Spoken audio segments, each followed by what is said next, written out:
श्रीमान नमस्कार। जय समता। आज सभी समतावादियों को बधाई है। समता आंदोलन द्वारा अपने समता आयुर्वेद प्रकोष्ठ को पुनर्गठित किया गया है। इस प्रकोष्ठ के अध्यक्ष पद पर श्री रमेश कुमार शर्मा को जिम्मेवारी सौंपी गई है, जो कि टॉक रोड जयपुर स्थित सुप्रसिद्ध पद्मनाभ औषधालय और रिसर्च सेंटर के मालिक हैं। देश और प्रदेश में आयुर्वेद क्षेत्र के मूर्धन्य विद्वानों ने इसके 3 संरक्षक पदों को स्वीकार करके पूरे राजस्थान प्रदेश में हलचल मचा दी है। भारतवर्ष को पुनः आयुर्वेद के बल पर विश्व गुरु बनाने के लिए इस प्रकोष्ठ के कुछ दीर्घकालिक उद्देश्य रखे गए हैं। इनमें आयुर्वेद को व्यापक स्तर पर पुनः स्थापित करना, आयुर्वेद की औषधियों को WHO से सर्टिफाइड करवाना, 6ठी कक्षा से स्नातक अंतिम वर्ष तक के सभी पाठ्यक्रमों में आयुर्वेद के मूलभूत सिद्धांतों की शिक्षा अनिवार्य करवाना, केंद्र और राज्य के सभी लोक सेवकों के लिए आयुर्वेद चिकित्सा से इलाज अनिवार्य करवाना, आयुर्वेद चिकित्सकों द्वारा एलोपैथी की दवाइयां लिखने की कुप्रथा पर प्रभावी रोक लगवाना और राज्य और केंद्र सरकार से आयुर्वेदिक चिकित्सा पर एलोपैथी से अधिक बजट आवंटित करवाना प्रमुख लक्ष्य है।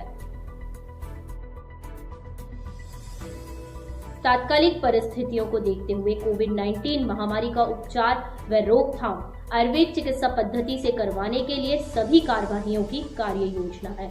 इस प्रकोष्ठ की अधिकृत जानकारी देने के लिए हम आपको मिलवाते हैं प्रकोष्ठ के महामंत्री और राजस्थान आयुर्वेद के प्रतिष्ठित सहायक निदेशक श्री जितेंद्र कोठारी जी से। साथियों नमस्कार।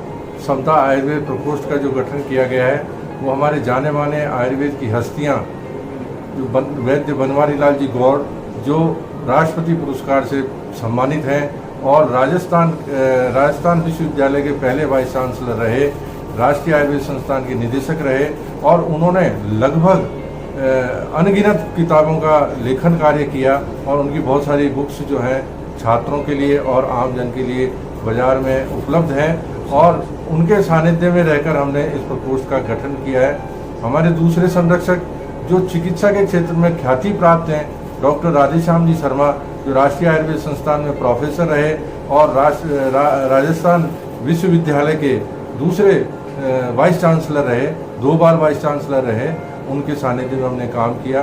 तीसरे हमारे संरक्षक श्री निवास जी शर्मा जो राज वैद्य हैं, जयपुर के राज घराने का उनके यहाँ आना जाना और उनके चिकित्सा कार्य में वो लगे रहे और प्रोफेसर राष्ट्रीय आयुर्वेद संस्थान से सेवानिवृत्त हुए। ऐसे मूर्धन्य विद्वानों को साथ लेकर इस प्रकोष्ठ का गठन किया गया। ये तीनों के संरक्षक जो रहे हैं उनके सानिध्य में रहकर ये प्रकोष्ठ काम करेगा, चिकित्सा क्षेत्र आयुर्वेद चिकित्सा पद्धति को आगे बढ़ाने का प्रयास करेगा। प्रकोष्ठ के दीर्घकालीन उद्देश्य हैं जैसे जो हमारी आयुर्वेद और भारतीय चिकित्सा पद्धति की जो प्रतिष्ठा पिछले कुछ वर्षों में देखने को मिली है कि कुछ इसमें गिरावट आई है।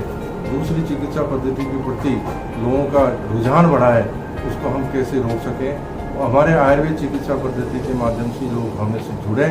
और दूसरा इसका उद्देश्य जितने भी लोक सेवक हैं, जनप्रतिनिधि हैं, जो भी प्रतिष्ठित लोग हैं, जो जनता से जुड़े हुए व्यक्ति हैं, वो पहले आयुर्वेद के माध्यम से अपना चिकित्सा करें और आवश्यकता हो तो आयुर्वेद की NOC लेकर ही एलोपैथिक चिकित्सा की तरफ हो जाएं। ये हमारा एक दूसरा उद्देश्य रहेगा। तीसरा उद्देश्य हमारा ये रहेगा कि जो हमारा बजट है, हमने देखा है चाहे वो केंद्र सरकार हो चाहे राजस्थान सरकार हो, ये सरकारें आयुष के बजट में बहुत कमी करती है। जहाँ 90% बजट उनको देती है, 10% बजट जिसमें भारतीय चिकित्सा पद्धति में बहुत सारी चिकित्सा पद्धति है, चाहे वो आयुर्वेद है, चाहे होम्योपैथिक है, चाहे वो यूनानिक है, चाहे योग एवं प्राकृतिक चिकित्सा पद्धति है। 10% बजट देकर उन चिकित्सा पद्धतियों का प्रचार प्रसार और चिकित्सा पद्धतियों को चलाने का सरकार प्रयास करती है, लेकिन उससे आम जन को जो नुकसान हो रहा है, आम जन को जो हानि हो रही है, उस हानि को सरकार नज़रअंदाज कर रही है।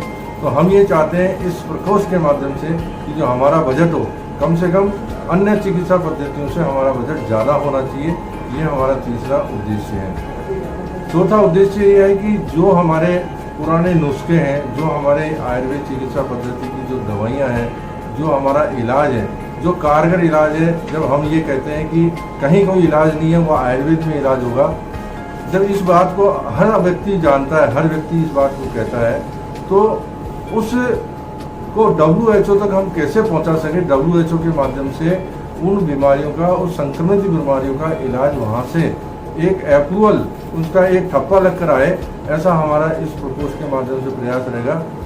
हमने इस प्रकोष्ठ के अंदर केवल आयुर्वेद चिकित्सा अधिकारियों को नहीं जोड़ा है, हमने उन लोगों को भी साथ में जोड़ा है कि जो लोग आयुर्वेद प्रेमी हैं, आयुर्वेद को बढ़ाना चाहते हैं, चाहे वो कहीं भी सर्विस करते हो या किसी भी क्षेत्र के व्यक्ति हों, उन सबको इसमें जोड़ा है। हमने वहाँ WHO के साइंटिस्ट को भी इसमें जोड़ा है, जो वहाँ पर उनको परमिशन मिली है कि अभी जो वर्तमान में कोरोना फैल रहा है, उस कोरोना को आयुर्वेद के माध्यम से कैसे ठीक किया जा सकता है, उस परमिशन के माध्यम से वहाँ वो काम करें, उन लोगों को भी हमने जोड़ा है और वो काफ़ी प्रसन्न है। हमने माननीय मंत्री महोदय को भी उनसे बातचीत करा के, और माननीय मंत्री महोदय ने भी इसमें सक्रियता के साथ आज आयुर्वेद विभाग को, यानी चिकित्सा पद्धति जो भारतीय चिकित्सा पद्धति है, उनको भी एक रिसर्च के रूप में कार्य दिया है और वो धीरे धीरे कार्य चल रहा है। अभी हाल ही के अंदर राष्ट्रीय आयुर्वेद संस्थान और राजकीय आयुर्वेद चिकित्सालय महाविद्यालय जो उदयपुर के अंदर है, वहाँ भी ये प्रयास कर रहे हैं कि जो पॉजिटिव कोरोना के पेशेंट हैं, उन पेशेंट को आयुर्वेद चिकित्सा पद्धति से वो ठीक कर सकें, उनके लक्षणों के आधार पर उनको चिकित्सा दे सकें। वो प्रयास किया जा रहा है कि उन पेशेंटों को वहाँ भर्ती कराया जाए, या जहाँ वो भर्ती हैं उन दोनों कॉलेज को वहाँ पर उनको इलाज के लिए परमिशन दी जाए, ये भी प्रयास किया जा रहा है। ये प्रयास भी हमारे माध्यम से बहुत शीघ्र ही, और हमने माननीय मंत्री महोदय को और माननीय मुख्यमंत्री महोदय को इस बात के लिए जानकारी में ला दिया है कि भाई आप इस तरह के पेशेंट आप उनको दें, ताकि वो आयुर्वेद चिकित्सा पद्धति से उनको ठीक कर सकें। आप सभी का सहयोग रहेगा, आप सभी के सुझाव बराबर आते रहेंगे, और मैं ये चाहूँगा कि इस प्रकोष्ठ में विद्वान लोग आएँ और विद्वान लोग इसकी बैठक करके या ऑनलाइन सारा सपोर्ट करके इस प्रकोष्ठ के माध्यम से आयुर्वेद चिकित्सा पद्धति को हम आगे ले जाने का प्रयास करेंगे। यही मेरी शुभकामनाएं। धन्यवाद। आपने अभी समता आयुर्वेद प्रकोष्ठ के महामंत्री श्री जितेंद्र कोठारी से प्रकोष्ठ की दीर्घकालिक व अल्पकालिक कार्य योजनाओं के बारे में जाना। समता आंदोलन का अभियान है, आयुर्वेद अपनाइए, कोरोना भगाइए। हमारे चैनल को लाइक और सब्सक्राइब करना ना भूलें। जय समता, जय भारत।